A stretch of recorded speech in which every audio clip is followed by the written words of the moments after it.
Ageing को कम करने के लिए इस्तेमाल किए जाते हैं। बोटॉक्स है, फिलर्स हैं और लेज़र ट्रीटमेंट्स हैं।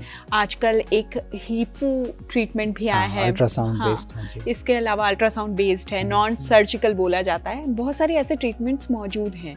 तो आप क्या कहेंगे हमारे दर्शकों को कि आज की तारीख में, क्योंकि बहुत एक्सपेंसिव भी हैं ये सारे ट्रीटमेंट्स, तो हमें इसका इस्तेमाल कब करना चाहिए? अगर दर्शकों को स्पेसिफिक बताना चाहें तो जैसे हाइफू की बात आप कर रहे हैं, अल्ट्रासाउंड बेस्ड ट्रीटमेंट है। अगर डिवाइस ठीक है, बहुत कम डिवाइसेस हैं जो अच्छे ब्रांडेड डिवाइसेस हैं हाइफू के, जिसमें कि जितनी एनर्जी दी जाए उतनी निकलेगी। बहुत सारे पुअर क्वालिटी के नॉन USFDA अप्रूव्ड डिवाइसेस बहुत क्लिनिक्स में चल रहे हैं। तो वहाँ पे सेफ्टी कॉम्प्रोमाइज़ होती है, वहाँ पे एफिशिएंसी भी कॉम्प्रोमाइज़ होती है। इसमें स्किल की बात नहीं रह गई, डॉक्टर कोई भी करे, अगर मशीन ही खराब है तो क्या करेंगे। सो हाइफू वो लोग यूज़ कर सकते हैं जिनका फेस बल्की है, हैवी फेस है और वो फेस को थोड़ा छोटा करना चाहते हैं।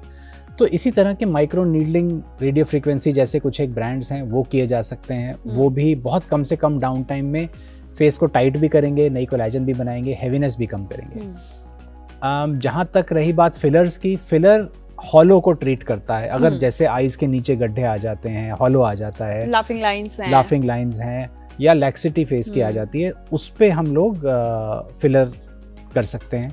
बोटॉक्स सिर्फ मसल्स पे काम करता है। तो कुछ लोगों को दांत ग्राइंड करने की, बाइट करने की हैबिट होती है, तो मेसेटर उनका ये मसल बहुत बड़ा हो जाता है, तो ये मसल को बोटॉक्स करके बड़े आराम से रिलैक्स किया जा सकता है। अपर फेस पे बोटॉक्स कोई नई स्किन नहीं बनाता। बोटॉक्स सिर्फ मसल्स को रिलैक्स करता है, रिंकल्स को रिलैक्स करता है। तो अगर आपके सिर्फ अपर फेस पे लाइंस, रिंकल्स हैं, भवें हमेशा तनी रहती हैं इस तरह से, तो आप करा सकते हैं बोटॉक्स। बाकी ये अगर आप किसी एक्सपर्ट से जाके कराते हैं तो कहीं ज़्यादा सेफ है, जाहिर है। किस उम्र में कौन सा ट्रीटमेंट मुझे लेना चाहिए? अगर कोई टीनेजर है, वो स्किन रिलेटेड प्रॉब्लम्स के लिए आता है, या कोई 30 प्लस का बंदा है, या 40 प्लस का कोई शख्स है, किस उम्र में मुझे कौन से ट्रीटमेंट की ज़रूरत है, ये कैसे पता चलेगा जिससे एजिंग स्लो हो? इसके लिए 2 ट्रीटमेंट्स में मैं डिवाइड कर देता हूँ समझने के लिए। सुपरफिशियल चेंजेस आते हैं स्किन में और गहरे चेंजेस आते हैं। तो अगर आपके स्किन में सिर्फ कलर, टोन, टेक्सचर है तो आप कुछ एक लेज़र ट्रीटमेंट्स, होम केयर, कुछ एक सप्लीमेंट्स, कुछ एक बेसिक होम केयर क्रीम, सब सीरम से फ़र्क पड़ जाएगा आपको। लेकिन अगर डीप चेंजेस आ गए हैं किसी भी एज पे, कुछ किसी का जैसे वेट लॉस बहुत हुआ, तनाव बहुत रहा और स्किन एकदम से अचानक से लूज और लटकने लगी है, सैगिंग होने लगी, किसी भी एज पे आने लगी हो, तो वो डीप चेंज हो गया। उसके लिए हमें कुछ फर्मिंग ट्रीटमेंट्स करने पड़ेंगे। तो क्या ये समस्या जो दूसरी तरह की आपने बताई है, ये किसी भी एज ग्रुप में हो सकती है?